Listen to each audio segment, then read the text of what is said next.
Another video. So ngayon naman pag-uusapan natin yung derivative of a logarithmic function. So natapos na tayo sa derivative of your trigonometric functions, we will now proceed to getting the derivative of your logarithmic function. So itong nasa table, ito yung formula na gagamitin natin to solve for the derivative of your logarithmic function.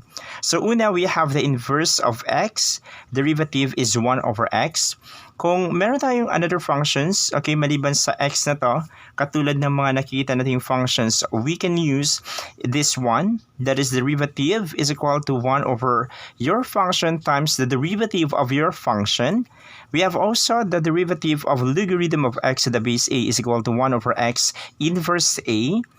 And last formula, derivative of log of your function to the base a is equal to 1 over f of x inverse a times the derivative of your function. Let's say for example number 1. So we have inverse of 5x cubed.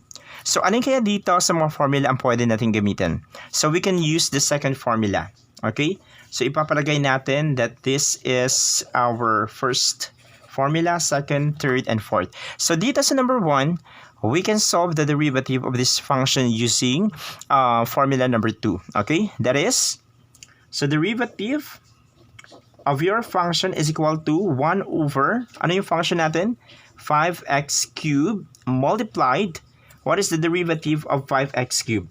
Using power rule or constant multiplicity rule, drop the 3, multiply by 5, that is 15, x minus 1, that is 2. So, ito yung derivative of your f of x. Okay? So, that is multiply by 15x squared.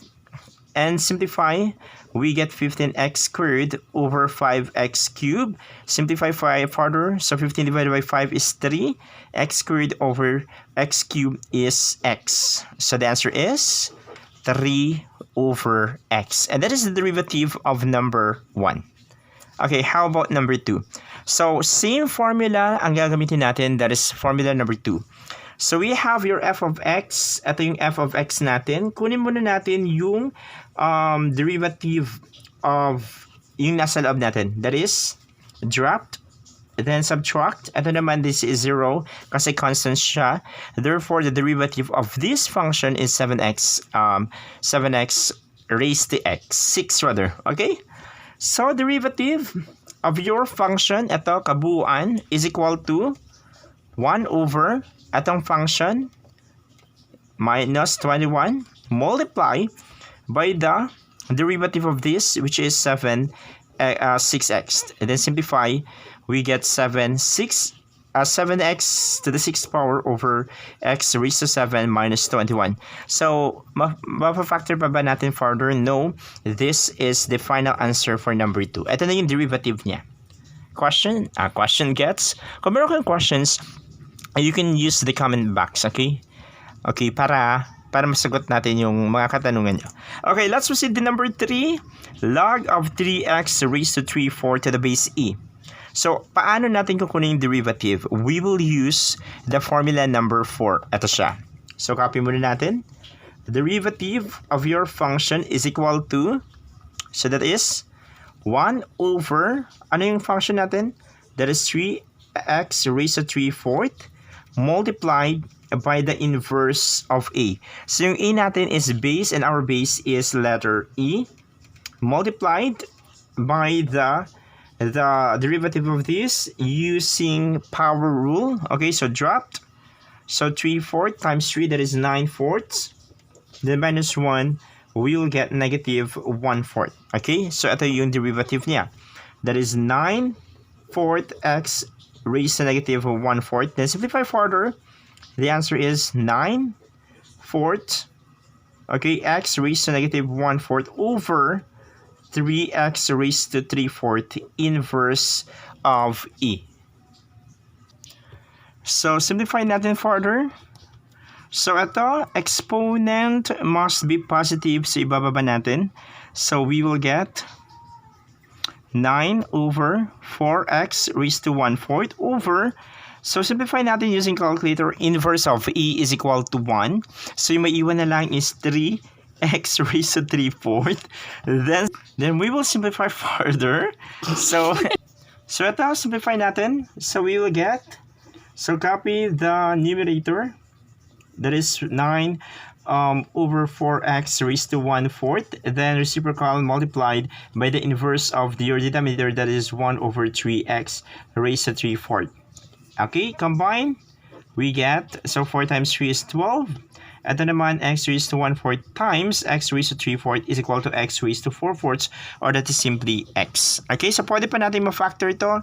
And that is dividing both parts of this fraction by 3. Okay, that is 3 over 4x. And this is the final answer. So number 3, the inverse of this is 3/4 over x. Question? Okay, none? Okay, let's proceed to number 4.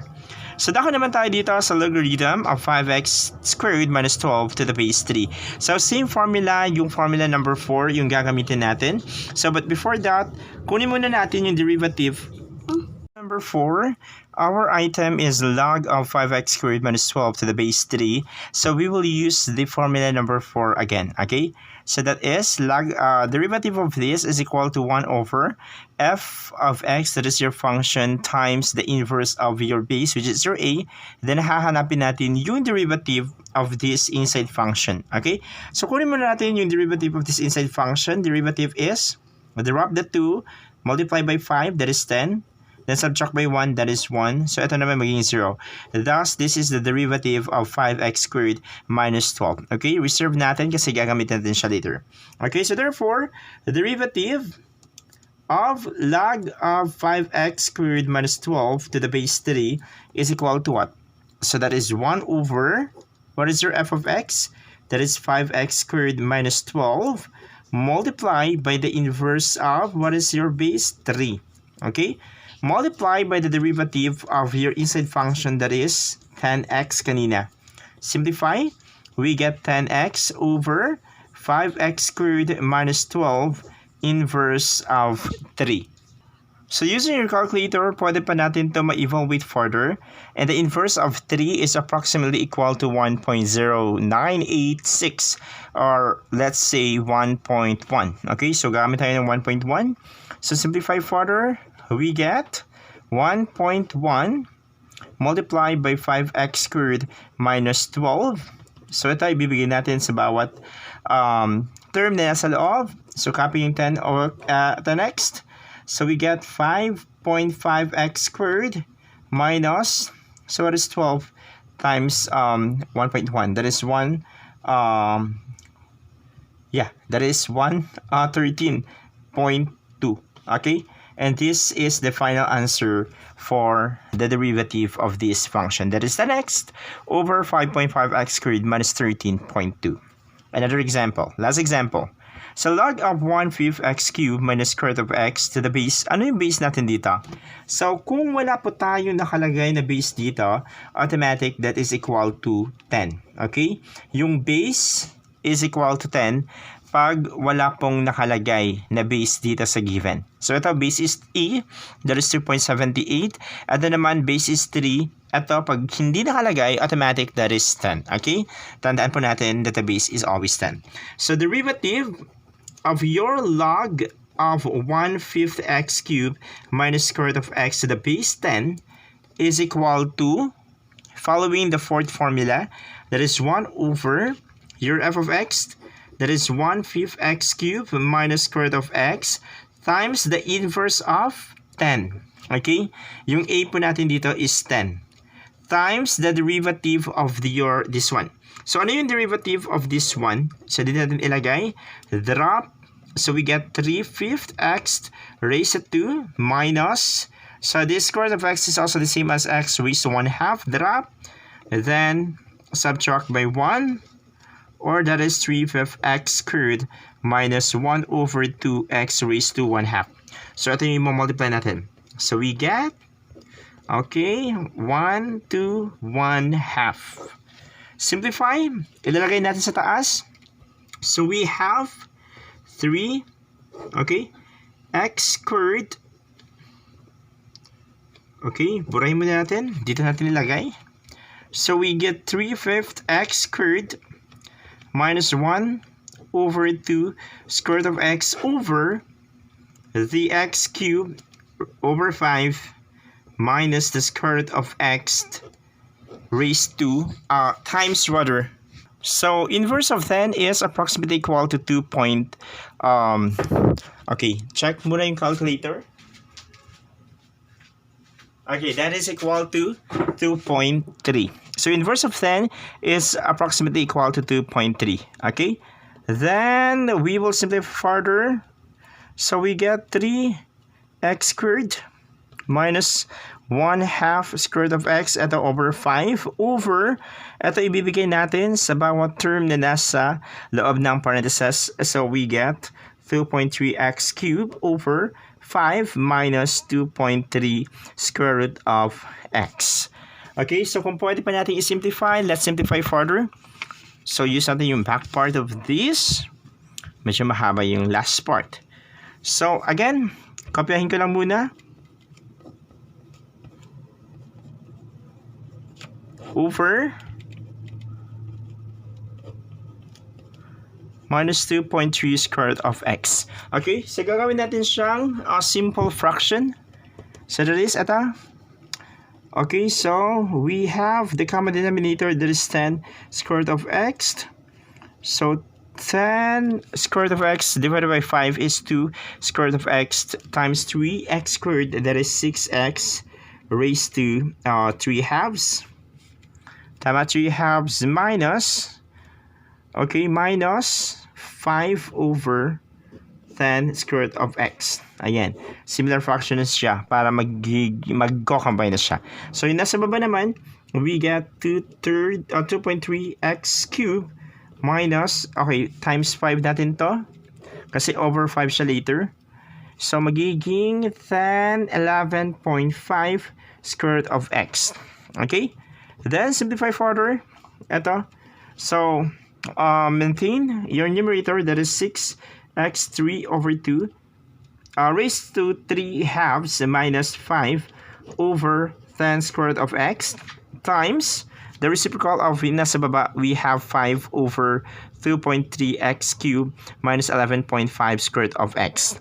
So factor ito, so magiging ano na iwan, 6x 3 halves minus 5 over, we get 2 square root of x times 2.3x cubed minus 11.5 square root of x. We can factor further, we can simplify further. That is equal to, dito ko na ilalagay po. So copy the numerator. Then distribute natin to. So 2 times 2, 2.3, that is 4.6. X raised to 1/2 times x raised to 3. That is 5. 5. Tama, 5 halves. Okay, so 1/2 times 6 halves, 7 halves rather. So we have 7 halves. So 2 times 11.5 naman, we get negative 0.23. Then square root of x times square root of x, that is simply your x. Okay? So, pwede pa bang i-simplify further? So, hindi na siguro. Okay, so this is the final answer for number 5. The derivative of logarithm of 1/5 x cubed minus square root of x to the base 10 is equal to 6x raised to 3 halves minus 5 over 4.6x raised to 7 halves minus 23x. So that is how you get the derivative of logarithmic function. Sana okay pa tayong lahat. See you on our next video. Bye.